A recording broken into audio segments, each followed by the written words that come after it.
You ever wonder why some leaders, some organizations just seem to inspire people? I mean, they command this incredible loyalty, while others just don't.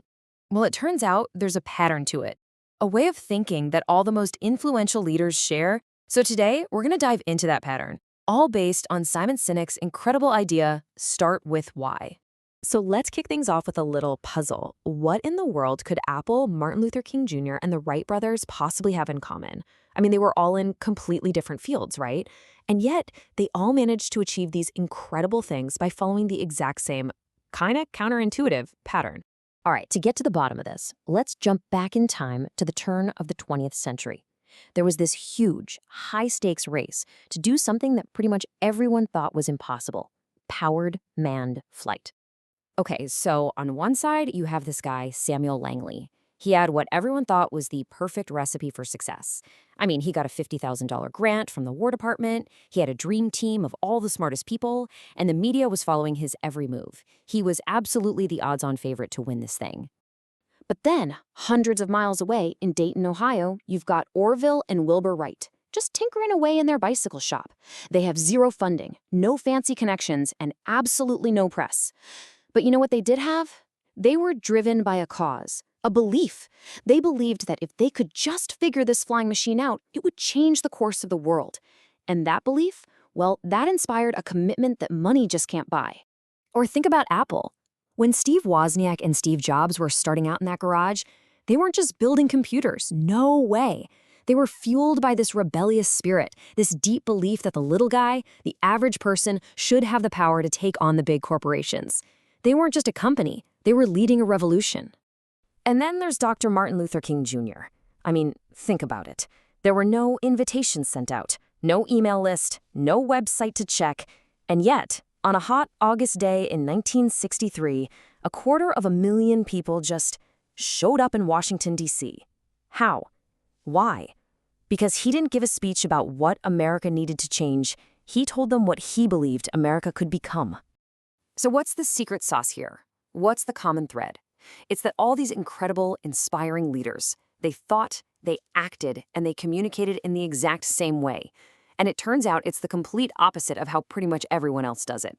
To really get what they did right, let's first take a look at what most organizations do wrong. You see, most businesses, most organizations, they fall into this trap. When they want to get people to do something, they rely on the standard playbook of what Simon Sinek calls manipulations. And look, let's be clear.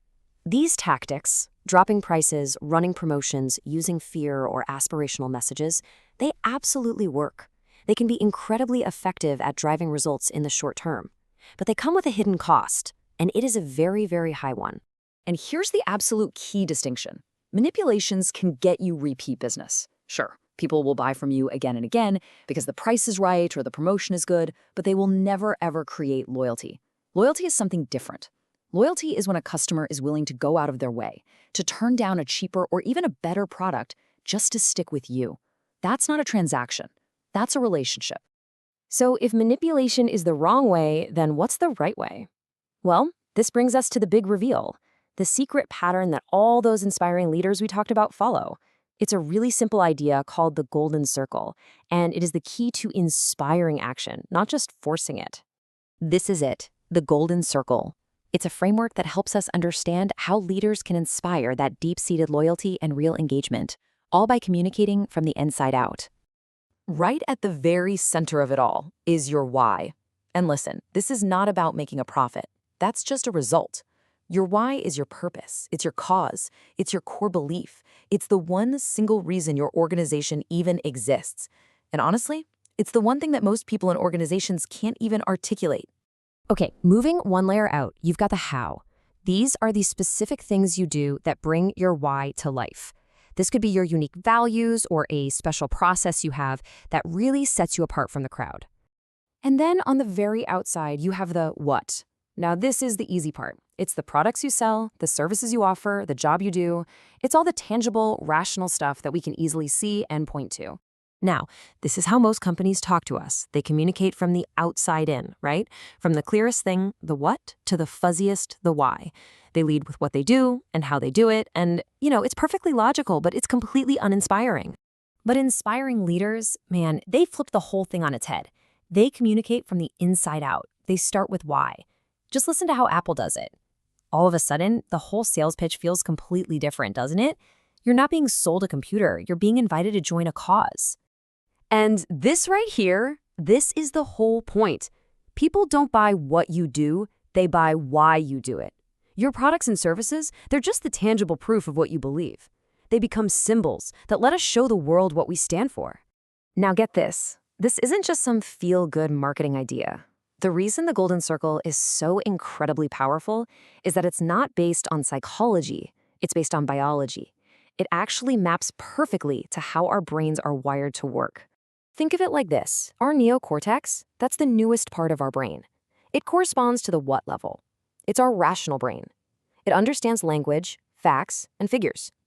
But our limbic brain, the part that's responsible for all our feelings, like trust and loyalty, it has no capacity for language. That part of the brain is what makes all our decisions, and it responds directly to the why and the how. This explains gut feelings perfectly. You know, when a decision just feels right, that's your limbic brain working its magic. It's the part that drives all of our behavior. But since it can't use language, we struggle to explain our choices. We end up saying things like, I don't know, it felt right. Okay, so we've got the theory, we've got the biology. What does all this actually mean for us? Well, it means we need to make a fundamental shift in our perspective, away from just focusing on what we do and towards why we do it in the first place. The challenge from Sinek is actually pretty simple, but it's profound. Stop focusing only on what you do. Instead, start communicating your purpose, your cause, your belief. Start everything you do by first asking why. At the end of the day, whether you're trying to build a billion-dollar company or lead a small team, or maybe just find a deeper sense of meaning in your own life, it all starts from the exact same place. All true, lasting inspiration comes from being able to answer that one simple question. And if you can, well, it just might change everything.